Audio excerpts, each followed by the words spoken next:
Swayam Prabha. Digital India. Educated India.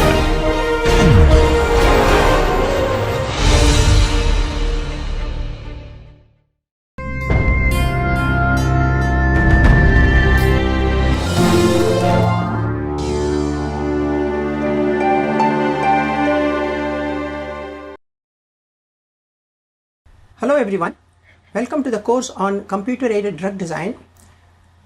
Today we are going to start a new topic that's called target-based drug design or docking as it is popularly called. So far we looked at structure-based drug design. That means we looked at the three-dimensional structure of the ligand. We looked at the physicochemical properties of the ligand. We looked at the pharmacophoric features of the ligand. We developed structure-activity relationships. So we never knew anything about the target at which this particular drug is going to go and bind. It could be a protein or an enzyme or it could be an channel. So we never knew anything about it. So our focus has been only on the cheminformatic properties of the drug.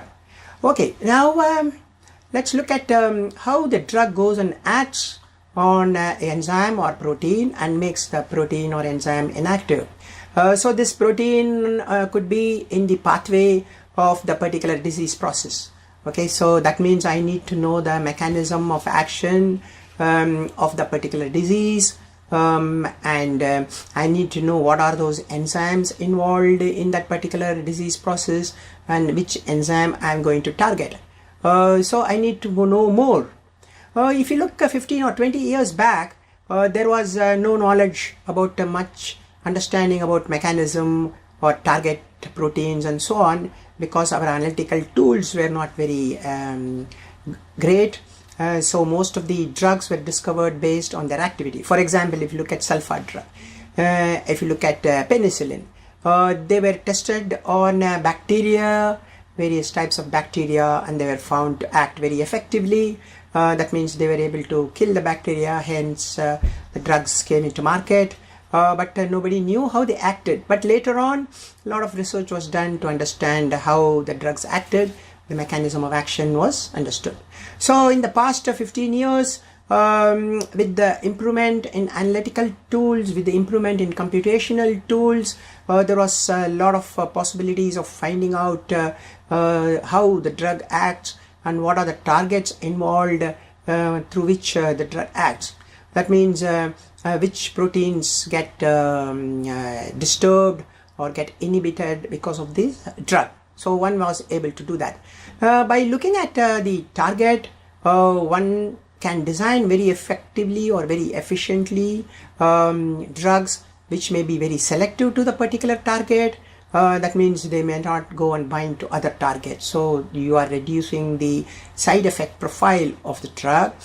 So they can go and bind very effectively to the target and stop the disease process. So the target-based drug design looks at the specific enzyme structure, the active site of the enzyme, and design molecules which will go and bind very effectively, very selectively, and not go and bind to other enzymes or proteins. Thereby they can become very selective as well as they could have better efficacy. So this is what is called the target-based drug design. That means I need to know a lot about the mechanism. I need to know the three-dimensional structure of the target protein or enzyme which I want to focus on. I need to know the active site of this enzyme. And as I said, in the past 15-20 years, a lot of development has happened in proteomics, mass spectrometry, X-ray crystallography, NMR, computational tools, protein purification, separation, just like the 2D gel electrophoresis. So all these simultaneous development of computational as well as experimental tools has helped quite a lot in going towards the target-based drug design. And as you see nowadays, FDA, that is the Food and Drug Administration of US, expects all the pharma companies when they file a new chemical entity to have the details about the mechanism of action as well as the target proteins on which the drug acts. They are not just happy about the efficacy of the compound, but they would like to know exactly where the compound goes and where it binds, which enzymes it inhibits, and so on actually. Okay. So for example, let's look at this particular picture. Okay, this was taken from this reference. Okay, this deals with the inflammatory pathway. It's called arachidonic acid pathway. Arachidonic acid pathway inflammation. Okay, so there is a cell membrane, phospholipids that are produced. There is an phospholipidase enzymes which converts them at arachidonic acid. Okay, so this is the site of inflammation. Once AA is formed, there are some enzymes like cyclooxygenase 1, cyclooxygenase 2, which convert the arachidonic acid, okay, into PGH2. That is PGH2 here. Sorry, as PGH2 here. Okay, and so PGH2 here.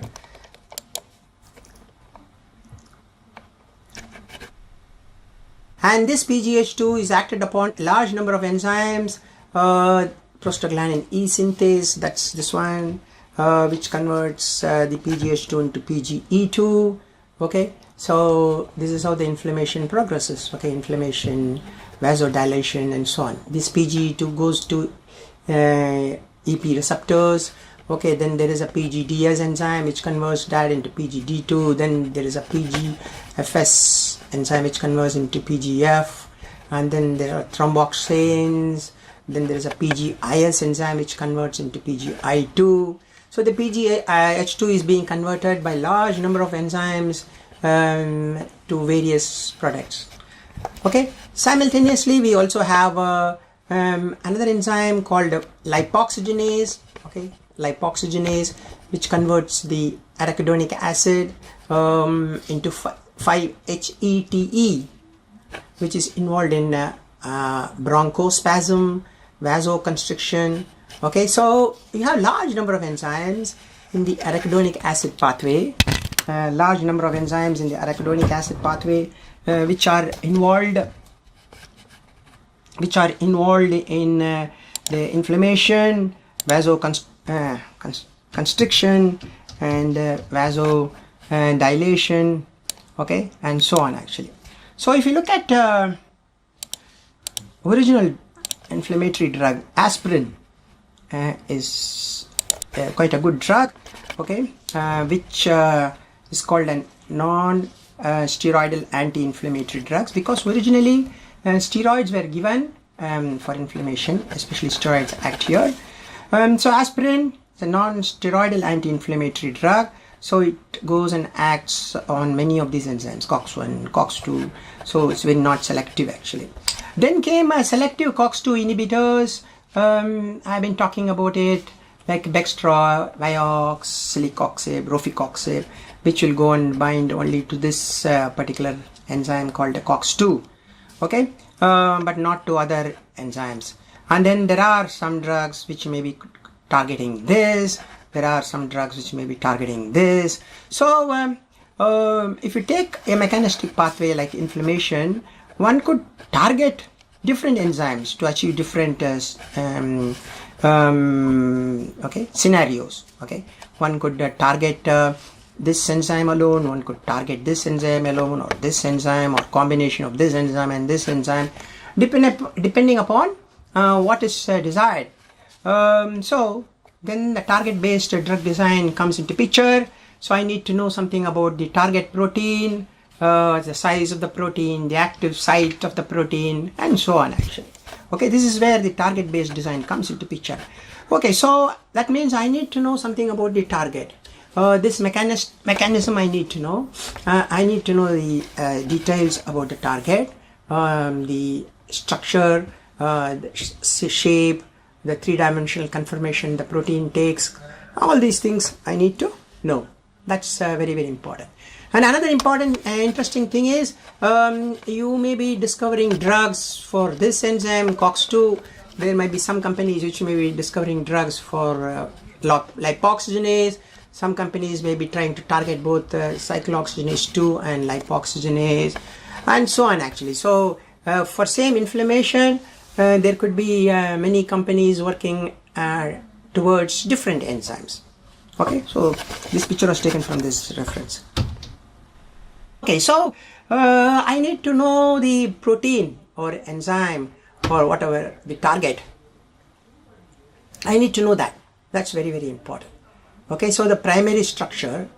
So the proteins have 4 different structures: the primary, secondary, tertiary, and quaternary. So the primary structure is the sequence of the 20 amino acids in the polypeptide chain. Okay, it is held together by the peptide bond. What is that peptide bond? C double bond on end, right?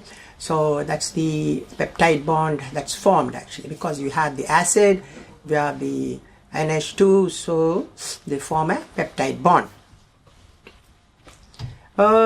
Secondary structure, this is very regular local substructures on the actual polypeptide backbone due to constraints on the backbone, because it is not possible for the backbone to form all types of structures.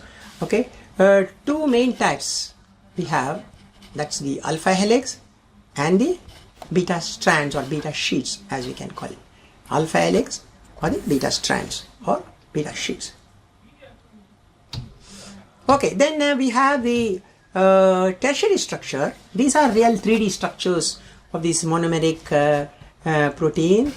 The alpha helices and beta sheets are folded into compact globular structure. So thermodynamically it forms a very compact structure. The folding is due to non-specific hydrophobic interactions. Okay, so we have the hydrophobic interactions which are generally buried inside.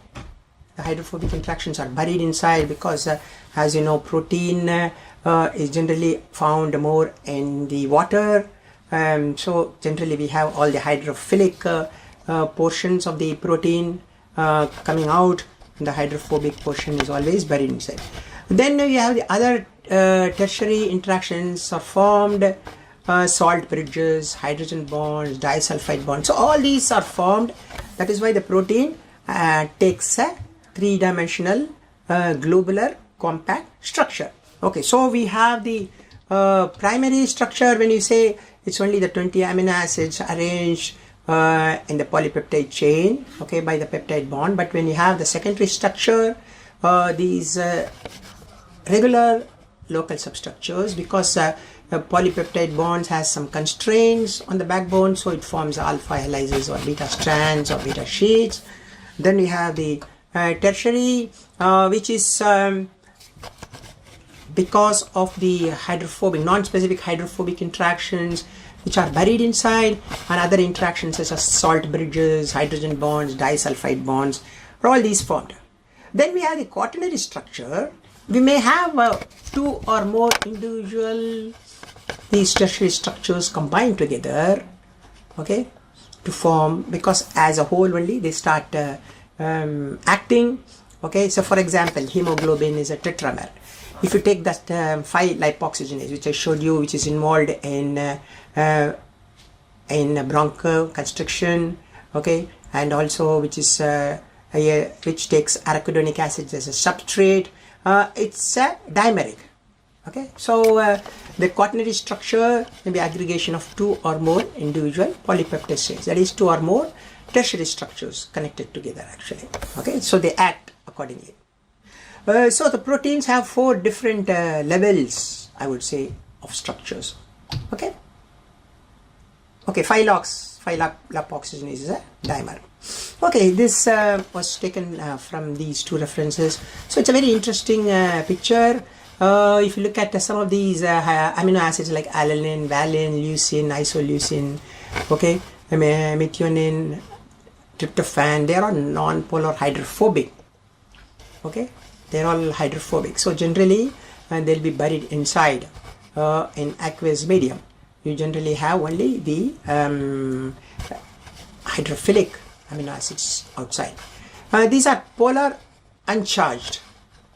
Okay, cysteine, glycine, serine, tyrosine, glutamine. Look at that, polar and charged, okay, because charge gets neutralized here, as you can see. Polar charged, aspartic acid, okay, so you can see glutamic acid, lysine, arginine, histidine. So we have the polar charged, we have the polar uncharged, we have the hydrophobic protein. So the proteins are can be divided into these type of groups. So generally, if you have a protein three-dimensional structure, the hydrophobic groups may be buried inside, so the polar uncharged or polar charged may be sticking out. So this interesting picture was taken from these two references. Okay, so the amino acids, again, this is a very diagram, okay, showing how the proteins could be grouped.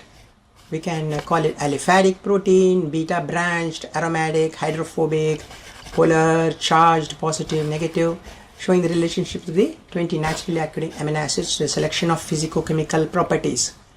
These physicochemical properties determine the protein structure. So we could have a polar, we could have polar charged positive, polar charged negative, hydrophobic, aromatic, beta branched, aliphatic. So based on their amino acids, we can guess what type of amino acid it's going to be, and generally whether it will be pointing outside or inside. Okay, so how do we get the protein three-dimensional structure?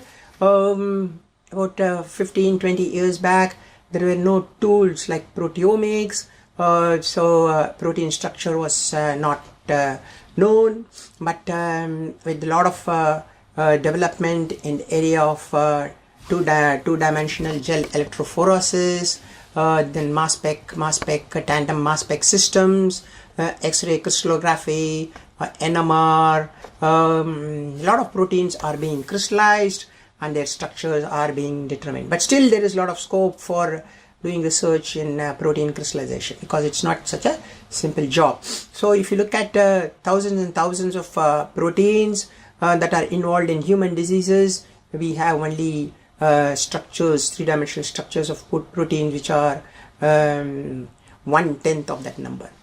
Okay, because it may be very difficult to purify to a high degree the protein of our interest and then crystallize it and get the three-dimensional structure. Okay, so the first step you have in the protein purification is the 2D gel, it's called. The 2D is the two-dimension. One dimension is the molecular weight difference separates the protein. Other dimension is the isoelectric point. You all know what is isoelectric point. This is the pH at which protein is neutral. So if you have a pH gradient, protein start moving because of the charge, and when it reaches the pH at which the charge is 0, it stops. Okay, and then the protein moves based on molecular weight, and so the separation happens. So in a 2D gel, we will get thousands of proteins separated. We may pick up the protein of our interest, and then you put that into a mass spec, a tandem mass spec system, mass spec with MALDI and so on. So you get the molecular weight. We can even find out the sequence of amino acids. That means how the amino acids are placed next to each other. So we can get the primary structure of the protein by this approach, which is quite simple. If you want to know the three-dimensional structure, of course we need to crystallize the protein. Okay, so crystallization is not so simple. Once you have sufficient amount of crystal protein, you pass it through X-ray or nuclear magnetic resonance. There is a lot of interest that's happening here because this could be in the liquid form. That means protein could be in the solution. Okay, whereas this has to be crystallized. So this has more advantages. So we can go down to a very high degree of accuracy, and we can get that three-dimensional structure of the protein. Then you need to know the active site of the protein. Okay, so many times when they crystallize protein, they put in an inhibitor or the substrate and crystallize. So when you do the crystal structure determination, we get the structure of the protein as well as the ligand or substrate which is bound to the protein. So that's a very good advantage to have a ligand, because such protein ligand complex is more stable than the protein alone, because the active site may collapse if there is no ligand or if there is no substrate bound to the protein active site. So it's a good idea to generally crystallize with the ligand or with the substrate bound to the protein. It's also good when we are doing docking studies, when we know where the substrate or the ligand has gone and bound, we can take that as the active site. When you are doing a docking, we can remove that ligand and try to put new molecules and see whether they bind better and so on actually. So these are the various steps by which protein three-dimensional structure is determined. And as I said, in the past 15-20 years, with the improvement in the experimental tools, more proteins are getting crystallized with substrates and ligands and drugs, and their crystal structures are being determined. Okay, so if you go to a PDB, protein data bank, PDB, protein data bank, you'll be able to see a lot of proteins, and you'll be able to see their structures. Okay, and so it's very interesting to have a look at this. Okay,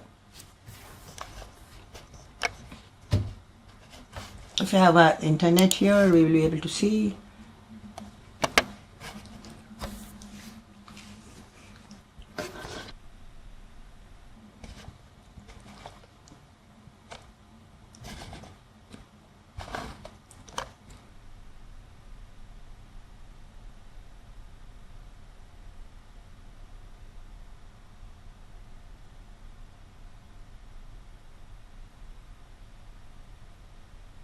Yeah, this is cyclooxygenase 2.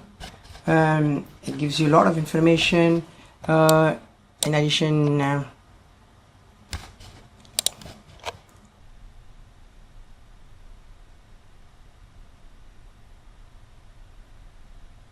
plus the references from which protein was downloaded.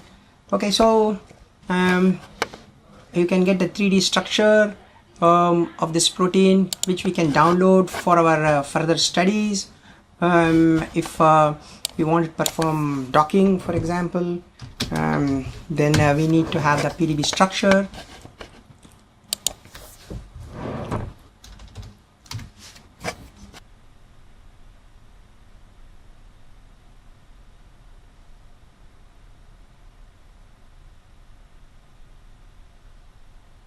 Okay, these are some beta lactamase type of systems. Okay, so as you can see, they are called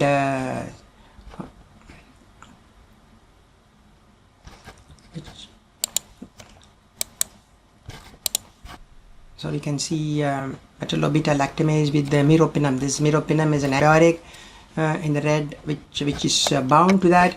So we get the information. Then we will also get structure. We can even explore the structure.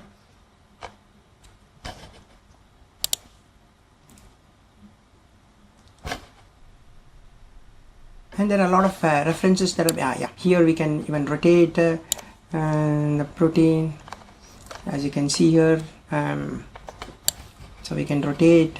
This is the software JSMOL. This is your antibiotics. Okay,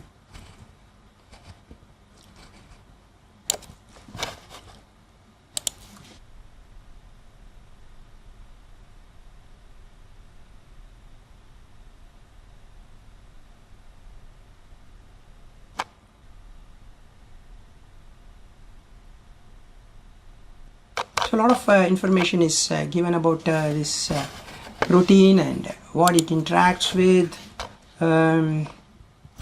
as I said, there are two enzymes. One is called the cyclooxygenase 1 and the other one is called cyclooxygenase 2. Okay, this is the 1-PTH. Okay, this is the prostaglandin H2 synthase, or the COX as it is called. Okay, yeah. Okay, so you can see I think aspirin bound, or what, let's see what is it bound.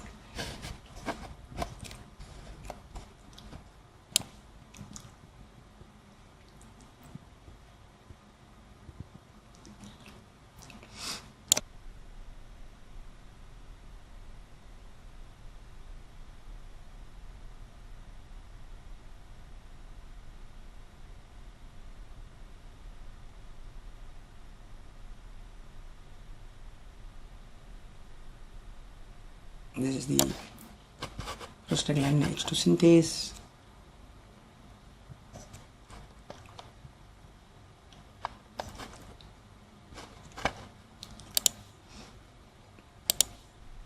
So these are the ligands that are bound to the this particular ligands in pocket. These are the pocket surrounding that.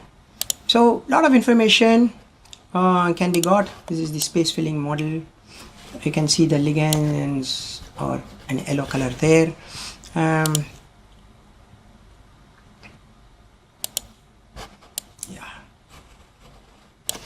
So this PDB is a very powerful protein data bank or protein database. It contains large number of three-dimensional structures of protein. We can if we know the area which we are working on, and if you know which protein we wanted, we can download. It's all based on, for example, this prostaglandin H2 synthase. This is called 1-PTH, but you may have a different prostaglandin H2 synthase also found here. There could be depending upon how many researchers have got the crystal structure from maybe from urine or from other species, and they might have crystallized with other ligands, okay, other substrates. So you may have many references to this prostaglandin H2 synthase, and depending upon your area of interest, you may take up that three-dimensional structure of that particular protein of your interest. Okay, so that's the beauty of this PDB. So it's very useful, and we are going to use that quite a lot as we go along, because